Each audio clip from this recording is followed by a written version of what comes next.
ఇక పోటెత్తే కిరటాలు పోరాడే సైనికులు మా కార్యకర్తలు ఎజెండా నిర్ణయించే నాయకులు తుక్కుగూడ గడ్డపై చెప్పిన నిజమిది చేసిన శబ్దమిది ముఖ్యమంత్రి రేవంత్ రెడ్డి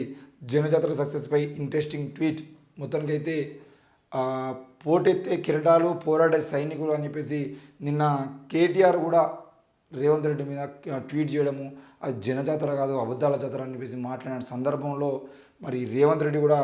అది తుక్కుగూడ గడ్డపై చెప్పిన నిజం ఇది మరి చేసిన శబ్దం ఇది ఎట్టి పరిస్థితుల్లో ఇది అబద్ధాల జాతర కాదు అని చెప్పేసి అయితే రేవంత్ రెడ్డి చెప్తా ఉన్నాడు. మరి ఇంతకుముందు 6 అంశాలతో 6 గ్యారంటీలు అనే అంశాలతోని వాళ్ళు తెలంగాణలో అధికారంలో రావడానికి ప్రయత్నం చేసిరు, సక్సెస్గా అధికారంలోకి వచ్చిరు. మరి ఇప్పుడు దేశవ్యాప్తంగా 5 న్యాయాలు చేస్తామని చెప్పేసి వాళ్ళు సామాజిక న్యాయం కానీ మొత్తానికైతే ఏదైనా కూడా మహిళలకు ఏ విధంగా న్యాయం చేస్తాము, సామాజికంగా ఏం న్యాయం చేస్తాము, ఉద్యోగాలకు ఏం న్యాయం చేస్తాము, ఉపాధికి ఏం న్యాయం చేస్తాము అని చెప్పేసి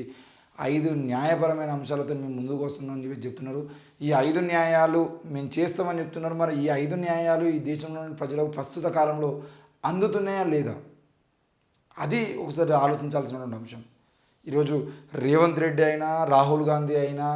ఎవరు ఏం మాట్లాడినా వాటిని నమ్మి ఓట్లు వేయాల్సిన అవసరం లేదు. కానీ చెబుతున్న మాటలు ఏవైతే ఉన్నాయో ఆ మాటలకు సంబంధించిన విషయంలో లోతుగా ఆలోచించాల్సిన అవసరం మాత్రం ప్రతి ఒక్కరి మీద ఉంది.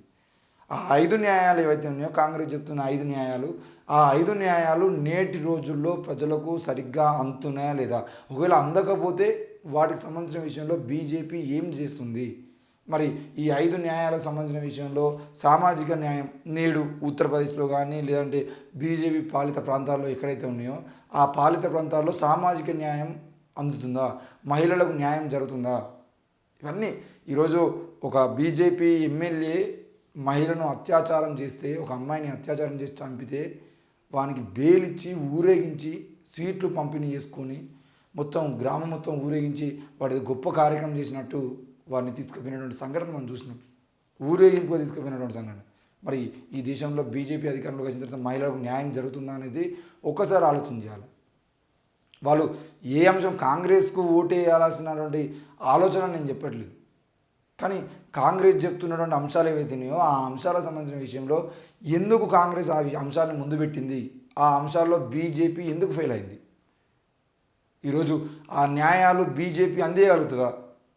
ఈ 10 ఏళ్లలో ఏ రకంగా అందించింది, అవే న్యాయాలు ఆ 5 న్యాయాలు బీజేపీ అందించిందా లేదా, ఒకవేళ అందించకపోతే మరి మళ్ళీ 5 ఏళ్ల పాటు 10 ఏళ్ళు పూర్తి అయిపోయింది, ఇంకో 5 ఏళ్ల పాటు బీజేపీకి అధికారం ఇచ్చేది ఉంటే